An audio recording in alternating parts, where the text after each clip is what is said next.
राधे राधे, कैसे हो आप सभी। स्वागत करता हूँ RCTGT एकेडमी पर। आशा कर रहा हूँ कि आप लोग अच्छे से सीटेट की तैयारी कर रहे होंगे और आप लोग प्लेलिस्ट एक बार ज़रूर से ज़रूर चेक कर लीजिए ताकि उसमें आपको पता चले कि टॉपिक वाइज जो है PYQ एंड थ्योरी दोनों साथ में बस कम ही समय में आपको बहुत ही अच्छा मिल जाएगा कंटेंट। ठीक है, बस एक बार देख लीजिए। अब चलते हैं, इसमें जो है एक सवाल रहेगा मोशन से, स्टेटमेंट बेस्ड सवाल रहेगा जो कि आपको ग्राफ से रिलेटेड सवाल देते हैं सीटेट में। ठीक है, तो ग्राफ से रिलेटेड सवाल ही यहाँ पे लगाया गया है। ठीक है, फिर हम लोग ये ग्राफ को समझेंगे। फिर जो है इसमें 7-8 सवाल जो भी प्रीवियस ईयर में पूछे गए हैं सारा हम सब दोनों मिलके साथ में करेंगे। ठीक है, तो पहला सवाल क्या कह रहा है, इसे अगर हम थोड़ा सा और बड़ा कर देंगे तो सभी को जो है दृश्यमान हो जाएगा ये सवाल। ठीक है, दृश्यमान मतलब समझते हो, दिखने लगेगा। चलिए भाई लोग, सॉरी विलम्ब के लिए। पहला करा which of the flowing graphs, है ना। पहला ही सवाल जो है ग्राफ से रिलेटेड आ गया, तो कह रहा है कि इसमें से चूज द करेक्ट ऑप्शन, यानी कि कौन सा जो है पेयर सही है, कौन सा जोड़ा। डिस्टेंस से रिलेटेड टाइम ग्राफ, वेलोसिटी से रिलेटेड टाइम ग्राफ, डिस्टेंस से related time graph and velocity से फिर आ गया। तो सबसे पहले भाई लोग इसको समझेंगे। अगर ये आप लोग समझ गए तो सवाल ये ऐसे चुटकी में बन जाएगा। अगर ये पहला इसमें देखेंगे वेलोसिटी एंड टाइम दिया गया है, यानी कि वस्तु यूनिफॉर्म स्पीड से गया। अब वस्तु क्या है, रेस्ट में है। वस्तु क्या है अब, हाँ रेस्ट में है, और ये गया था यूनिफॉर्म स्पीड से। तो स्पीड इसका क्या होगा, स्पीड कांस्टेंट होगा और एक्सेलरेशन भी कांस्टेंट होगा। तो पहला इसको लिखिए, speed constant and acceleration also constant. अब इसमें वेलोसिटी टाइम में देखेंगे कि स्पीड जो है एक समान चला, यानी कि यूनिफॉर्म स्पीड, इसमें लिखेंगे यूनिफॉर्म स्पीड में गया, एक समान गति में गया। ठीक है, वस्तु जो है एक समान गति में जा रहा है, यानी कि काइनेटिक एनर्जी में है। अब इसमें देखेंगे डिस्प्लेसमेंट टाइम में, ये भी यूनिफॉर्म स्पीड में गया। यूनिफॉर्म यानी कि इसमें डिस्प्लेसमेंट दिया है, यानी कि डिस्टेंस दिया है, तो यूनिफॉर्म डिस्टेंस में गया, यानी कि दूरी जो है, ठीक है, यानी कि न कम रहा है न बढ़ रहा है, जो भी कांस्टेंट जितना मान लिया गया है दूरी उतना ही है। अब डिस्प्लेसमेंट ये नॉन यूनिफॉर्म हो जाएगा, क्यों, क्योंकि ये देखिए यहाँ पे गया बड़ा, फिर इधर से इधर हो गया, यानी कि एक्सेलरेशन इसका जो है कांस्टेंट नहीं है।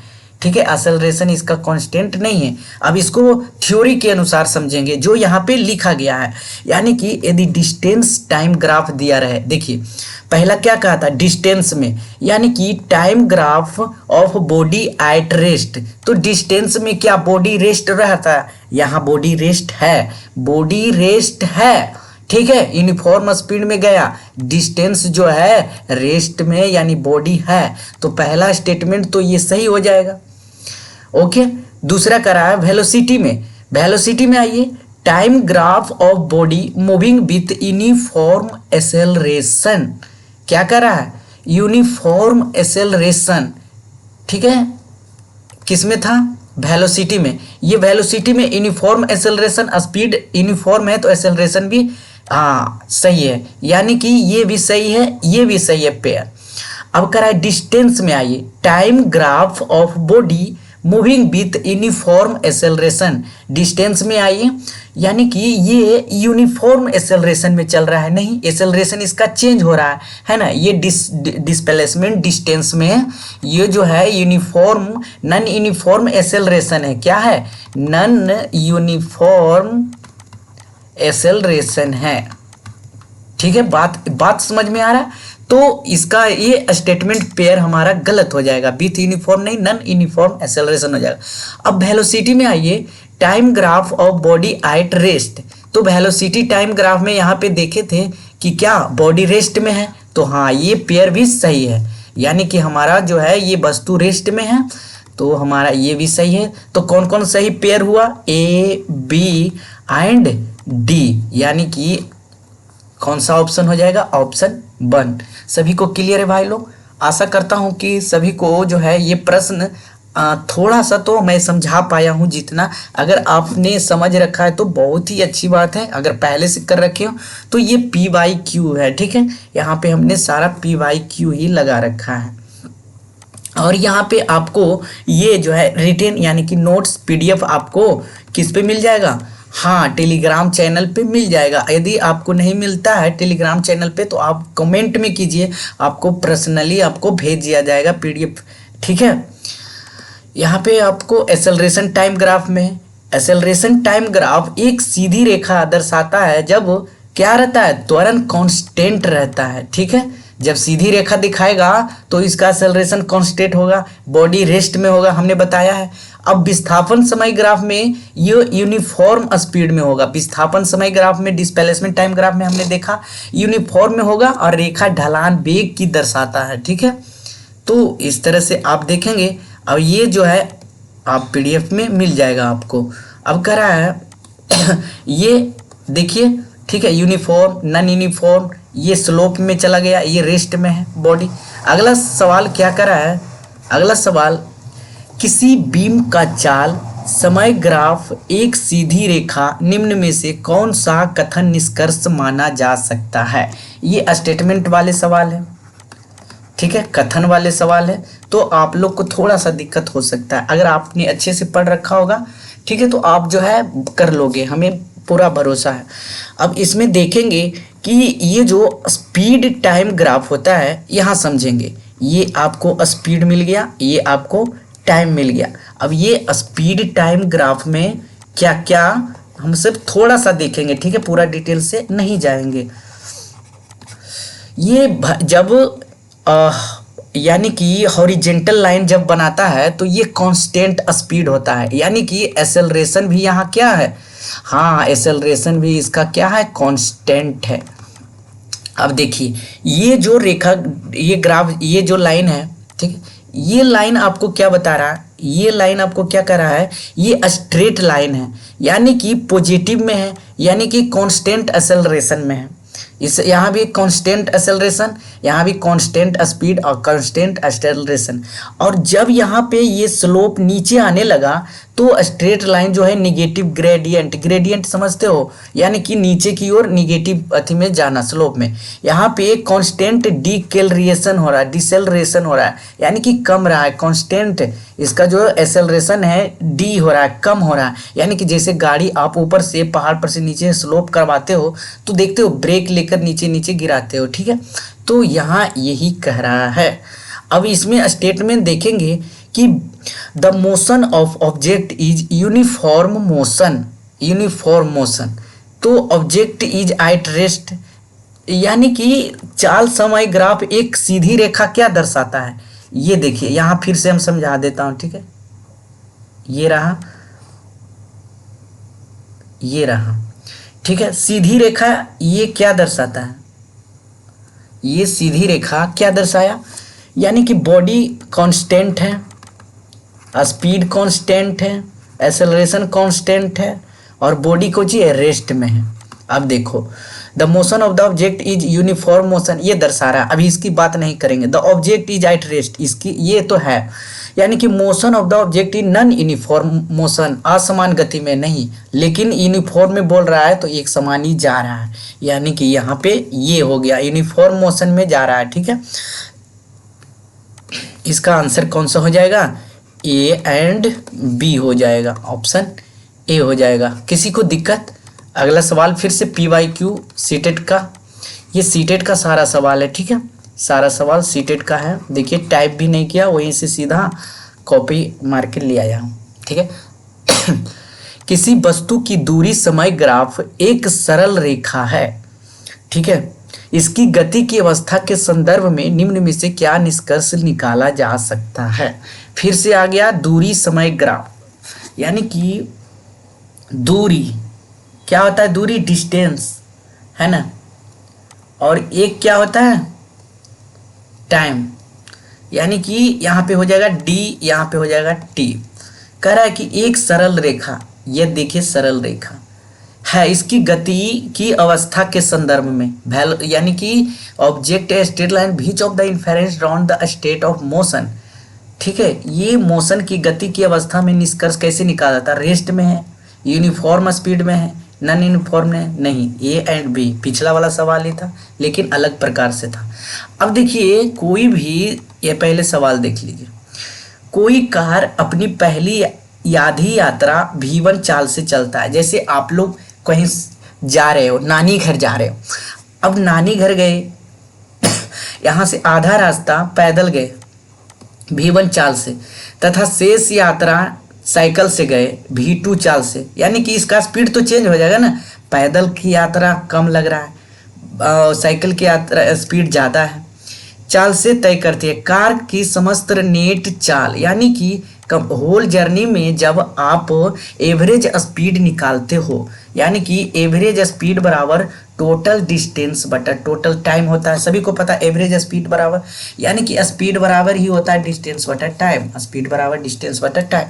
यानी कि आपने जो भी तय किया तो एवरेज स्पीड हमारा फॉर्मूला इस तरह से निकलता है 2 into V1 into V2 by V1 plus V2 होता है। ठीक है, ये हमारा जो है एवरेज स्पीड निकलता है। जब आपने मैथ में टाइम एंड वर्क का सवाल किया होगा तो आपको कहा होगा कि ये 8 से काम करता है, ए 8 से काम करता है और बी 6 की एफिशिएंसी से काम करता है, तो वह काम को कितने दिनों में ख़त्म कर देंगे। तो 2 गुना 8 गुना 6 बता 8 14 करते थे, 2 7 14 इस तरह से काट देते थे। ठीक है, उसी तरह से इसको भी करना है। तो ये फॉर्मूला कौन सा हो जाएगा? ठीक है, तो ये हो जाएगा ऑप्शन डी। यहाँ पे हमने एवरेज स्पीड का जो है कॉन्सेप्ट यहाँ पे लिख रखा है, आप लोग ध्यान से देख लोगे। टोटल डिस्टेंस ट्रेवल्ड करा है बाई टोटल टाइम टेकन, यानी कि एस बाई बराबर, यानी कि एस क्या हो गया यहाँ पे? डिस्टेंस। ठीक है, T1 T2, यानी कि एवरेज स्पीड बराबर टोटल डिस्टेंस बटा टोटल टाइम, यानी कि टोटल टाइम कैसे निकलता है? तो स्पीड बटा टाइम, है ना, डिस्टेंस बराबर टाइम बराबर डिस्टेंस बटा स्पीड, टाइम बराबर डिस्टेंस बटा स्पीड होता है ना। तो 2s बाई 2v1 2v2। तो ठीक है भाई, इस तरह से। अच्छा, इसमें सवाल क्या करा है, उसी पे है सवाल। रेवा कार चलाकर अपने ऑफिस से अपने घर जा रही है जो 22 किलोमीटर दूर है। टोटल डिस्टेंस कितना है? 22 किलोमीटर। ये सब जो है गिवन जो है नोट कर लीजिए पहले। 10 मिनट तक 48 किलोमीटर प्रति घंटे की चाल से गमन करती है। चलिए, ये जो है डिस्टेंस कैसे निकल जाएगा? डिस्टेंस बराबर कुछ होता है, हाँ, डिस्टेंस बराबर स्पीड गुने टाइम। टाइम कितना है? 10 मिनट। 10 मिनट को घंटे में बदल दूंगा तो कितना हो जाएगा भाई? 60। 10 बाई 60, 8 6 48, यानी कि 8 किलोमीटर वो कैसे गया? 8 किलोमीटर कार चलाकर गई रेवा। ठीक है, तो वो 8 किलोमीटर कवर कर लिया। अब घटा देंगे तो अब शेष कितना बचा? शेष 14 किलोमीटर बच गया। अब 14 किलोमीटर को चलने के लिए कह रहा है, ठीक है, 14 किलोमीटर चलने के लिए कुछ 15 मिनट वहाँ लेट किया। ठीक है, ये आपको ध्यान रखना है कि कितना मिनट लेट किया, यानी कि लेट उन्होंने वहाँ पे कितना किया? 15 मिनट। इसको घंटा में चेंज कर लेंगे तो 15/4, यानी कि 1/4 घंटा वहाँ पे रुका। ये टाइम में रख लेंगे। ठीक है, ये T2 हो गया, ये T1 हो गया। T1 कितना था जखने? 10 मिनट। T1 कितना था? 10 मिनट। इसको भी घंटे में बदल देंगे तो 10/6, यानी कि 1/6।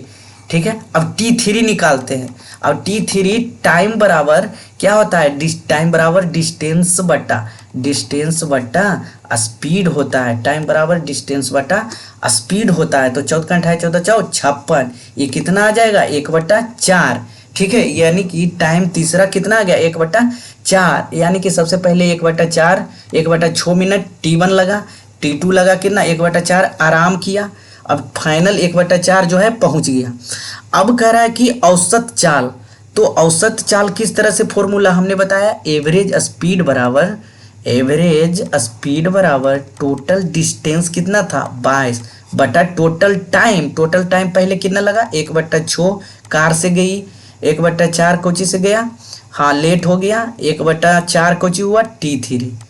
ये हुई ना बात। अब कर देंगे दोनों को, तीनों का एलसीएम लगा लेंगे।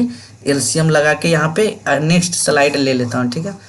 नेक्स्ट स्लाइड यहाँ पे ले लेते हैं भाई, 1 सेकेंड। यानी कि टाइम कितना निकल के आ गया था, 22 1/6 प्लस 1/4 प्लस 1/4। एलसीएम हो जाएगा कितना, 12।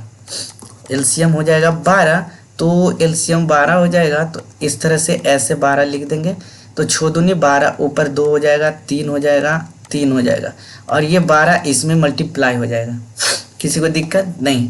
ऊपर वाला 22 गुना 12/3, 3 6 2 8, 4 दूनी 8, 6 दूनी 12, 2 दूनी 4, 3 दूना 6, 11 दूनी 22, 11 तिया 33। अब कितना आंसर दे रहा है भाई, 33 किलोमीटर प्रति घंटा। 33 किलोमीटर प्रति घंटा, ये क्या आ गया, एवरेज स्पीड आ गया। हमारा आंसर कितना आ गया भाई, ए, ऑप्शन ए। सबको समझ में आ गया।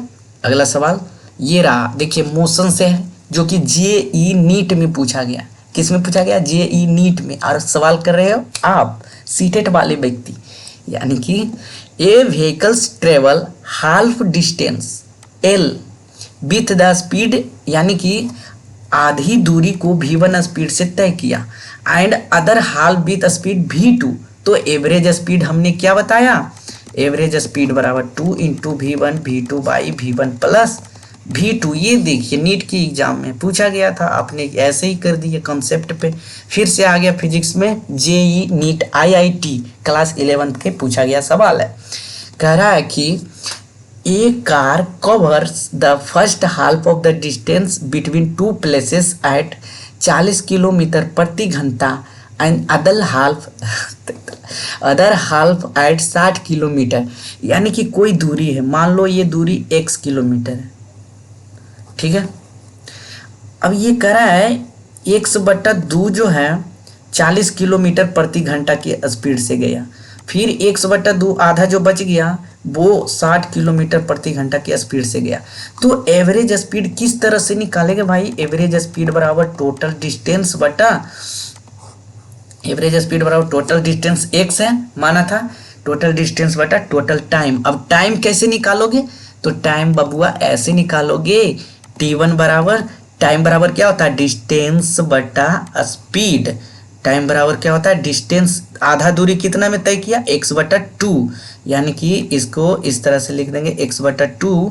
टाइम बराबर डिस्टेंस बटा स्पीड, यानी कि 40 इसमें मल्टीप्लाई हो जाएगा, तो x/2 इंटू ये 40 ऊपर चला जाएगा, 1 इसके नीचे, यानी कि 20x हो जाएगा, ठीक है। यहाँ पे कितना हो जाएगा, 20x। रुक जाओ तो थोड़ा, कितना निकल के आ गया, 20x। अब कह रहा है कि आधी दूरी 60 किलोमीटर प्रति घंटा से, ठीक है।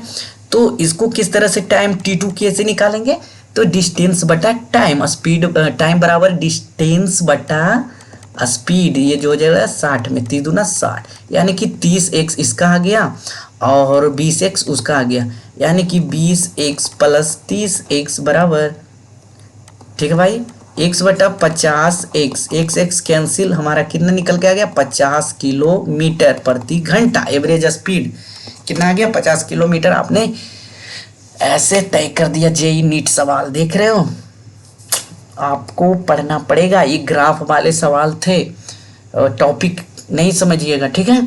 और प्लेलिस्ट आप लोग चेक कीजिए, और अच्छी लगे वीडियो तो लाइक शेयर कमेंट करना नहीं भूले, चैनल को सब्सक्राइब कर लीजिए ताकि आपको नोटिफिकेशन बराबर मिलता रहे। आप लोग प्लेलिस्ट एक बार ज़रूर चेक कीजिए, ठीक है।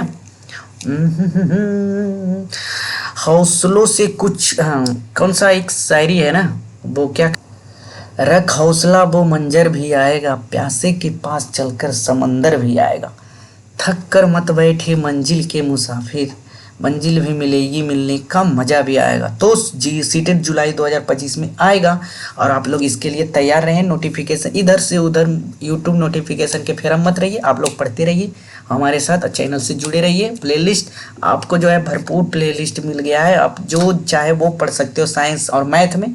अगर आपको कोई दिक्कत हो तो मॉक टेस्ट में मैंने लगा रखा है, साथ में आप लगा सकते हो, प्लेलिस्ट देख लेंगे, ठीक है भाई। और इसका PDF जो आपको टेलीग्राम चैनल RCTGT एकेडमी पे मिल जाएगा, ठीक है। तो अब मिलते हैं, 20 मिनट का वीडियो हमारा टारगेट पूरा हो गया। अब धन्यवाद। चलिए।